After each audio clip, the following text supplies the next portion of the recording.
ಆಗಿರುವಂತಹ ನವೀನ್ ಸೋಲಂಕಿ ಅವರ ಒಂದು ನೇತೃತ್ವದಲ್ಲಿ ಈ ಕಾರ್ಯಕ್ರಮವನ್ನು ಆಯೋಜನೆ ಮಾಡಿದ್ದೇವೆ. ಯಾಕೆಂದರೆ ಅವ್ರನ್ನ ಆಯ್ಕೆ ಮಾಡ್ಕೊಂಡಿದ್ವಿ ಅಂತೇಳಿ ಸೈಕ್ಲಿಂಗ್ ಮಾಡ್ತಾ ಇರ್ತೀವಿ. But is the number 1 cyclist in Mysuru. ಯಾಕೆಂದರೆ ಕನ್ಯಾಕುಮಾರಿಯಿಂದ ಕಾಶ್ಮೀರದವರೆಗೆ ಅವರು 10 ದಿನದಲ್ಲಿ ಸೈಕಲ್ ಸವಾರಿಯನ್ನು ಮಾಡಿ ತಮ್ಮ ಫಿಟ್ನೆಸ್ಸನ್ನು ಪ್ರೂವ್ ಮಾಡಿದ್ದಾರೆ, ಆರೋಗ್ಯವಂತರಾಗಿದ್ದಾರೆ.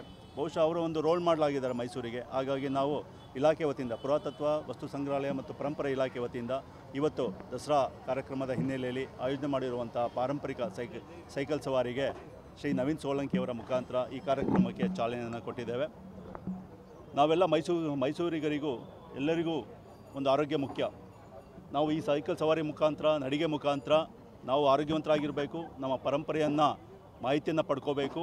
ಯಾಕೆಂದರೆ ಆರೋಗ್ಯವಂತರಾಗಿದ್ದರೆ ಮಾತ್ರ ನಾವು ಎಷ್ಟೇ ಪರಂಪರೆ ನಮ್ಮಲ್ಲಿ ನಮ್ಮ ಸುತ್ತಮುತ್ತ ಇದೆ ಅದನ್ನು ನಾವು ಹೇಗೆ ಆರೋಗ್ಯಕ್ಕೆ ನಾವು ಒಳ್ಳೆಯ ಆಹಾರವನ್ನು ತೆಗೆದುಕೊಳ್ತೀವಿ, ನಮ್ಮ ಮನಸ್ಸಿಗೆ ಕೂಡ ಒಳ್ಳೆಯ ಜ್ಞಾನವನ್ನು ಅವಶ್ಯಕತೆ ಇರ್ತದೆ. ಈ ನಿಟ್ಟಿನಲ್ಲಿ ಮೈಸೂರಿನಲ್ಲಿರುವಂಥ ಸುಮಾರು 129 ಪಾರಂಪರಿಕ ಕಟ್ಟಡಗಳ ಬಗ್ಗೆ ಮಾಹಿತಿಯನ್ನು ಕೊಡುವಂಥ ಒಂದು ಸಣ್ಣ ಪ್ರಯತ್ನ ಇಲಾಖೆ ಮಾಡ್ತಾ ಇದೆ. ಈ ನಿಟ್ಟಿನಲ್ಲಿ ಸಾರ್ವಜನಿಕರು, ಎಲ್ಲ ಸೈಕ್ಲಿಸ್ಟ್ಗಳು ಭಾಗವಹಿಸಿದ್ದಾರೆ, ಎಲ್ಲ ಮಾಧ್ಯಮ ಸ್ನೇಹಿತರು ನೀವೆಲ್ಲ ಭಾಗವಹಿಸಿದ್ದೀರಾ.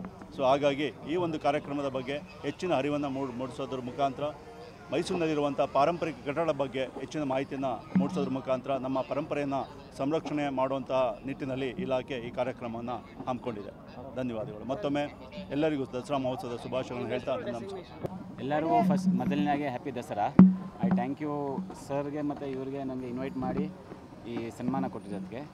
So I ask everyone to do cycling every day and ಫಿಟ್ಟಾಗಿರಿ.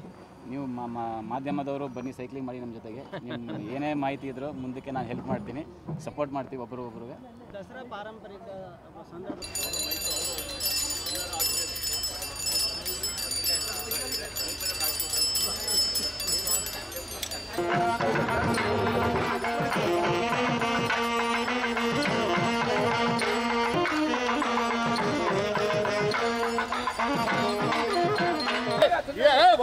ಈ ಕಡೆ ಬಂದ್ರೆ